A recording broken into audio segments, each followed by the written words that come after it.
আর নমস্কার, রিম্পার রান্নাঘরে তোমাদের সবাইকে স্বাগত। আজ আমি তোমাদের দেখাবো চিকেন কষা করে। তার জন্য চিকেনটাকে প্রথমে ভিনিগার, হলুদ, নুন দিয়ে মেখে জল ঝরাতে দিয়েছি। ওর মধ্যে যে নুনের জলটা বা এক্সেস যে একটা জল, সেটা ঝরে যাবে একটা ঝুড়িতে। আর এখানে আলু বড় বড় করে কেটেছি, পেঁয়াজ কুচি, লঙ্কা, আদা কুচি, টমেটো, রসুন সব দিয়ে আমি একটা পেস্ট বানাবো। অন্যদিকে কড়াইতে আমি তেল গরম করতে দেব।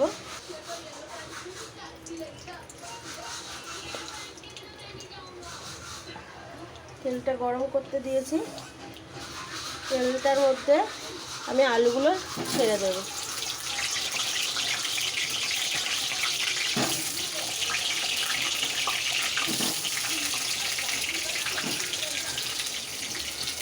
এবার ওর মধ্যে অল্প একটু নুন আর হলুদ দিয়ে আলুটা লাল লাল করে ভাজবো। দেখো আলুগুলো এরকম লাল লাল করে ভাজা হয়ে গেছে। এবার আলুগুলোকে আমি তুলে রাখবো।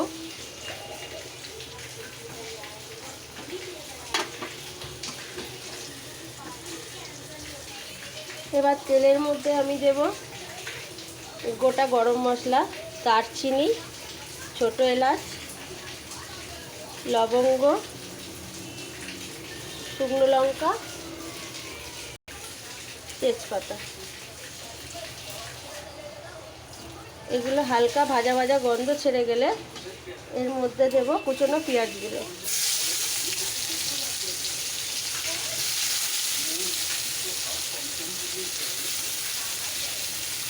এবার একটু নুন দেব। নুনটা দিয়ে পেঁয়াজটা একটু লাল লাল করে ভাজবো, প্লাস একটু সিদ্ধ হতে দেব।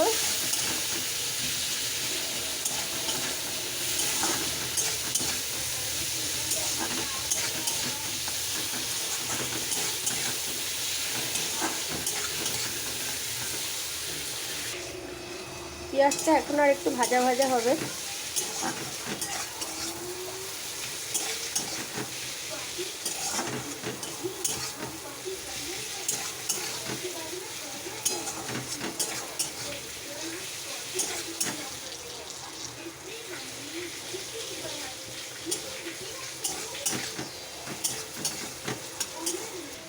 পেঁয়াজটা এরকম পর্যায়ে হয়েছে, তখন আমি আগে থেকে বেটে রাখা রসুন, এটা রসুন বাটাটা আগে দিলাম। আর একটু কুচনো টমেটো, ওখানে টমেটো বেটেছি, আর একটু কুচনো টমেটো দেবো। দিয়ে একটু কাঁচা রসুনের গন্ধটা ছাড়ার পর আমি পেস্টটা দেবো।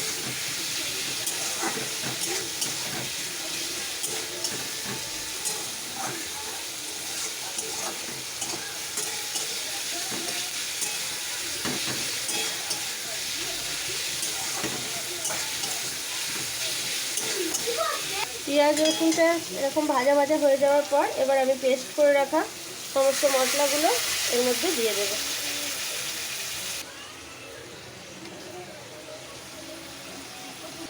দিলাম হলুদ গুঁড়ো, এবার দেবো কাশ্মীরি লঙ্কার গুঁড়ো, এবার দেবো একটু লাল লঙ্কার গুঁড়ো, একটা চামচ ধনে গুঁড়ো। মশলাটা এখন কষা হয়নি, অল্প একটু ভাজা ভাজা হয়েছে। এখন আমি মাংসগুলো দিয়ে দেবো।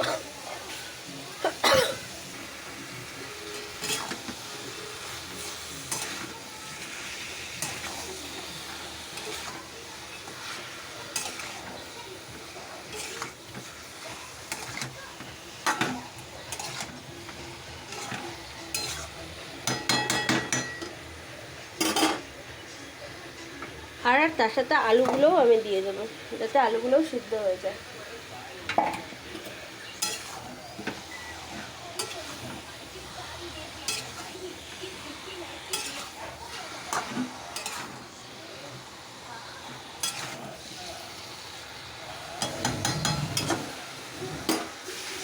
এবার আমি ঢাকা দিয়ে দেবো।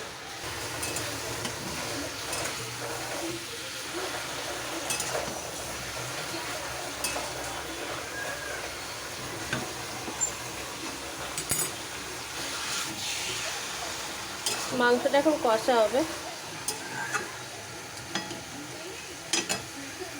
কষা হয়ে গেছে। এবার এর মধ্যে গরম মশলা গুঁড়ো দিলাম,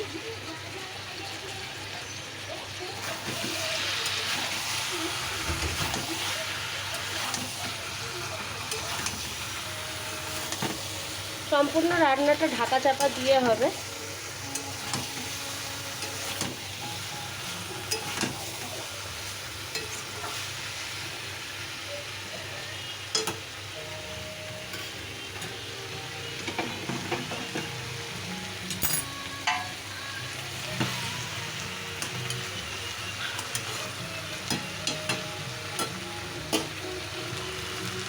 মাংসটা দেখো কত সুন্দর দেখতে হয়েছে। এবার আমি গ্যাসটা বন্ধ করে দিয়ে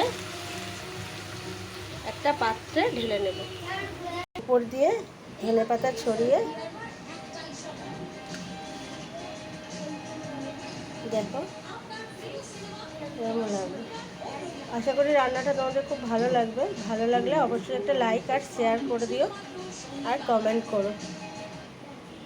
ধন্যবাদ, নমস্কার।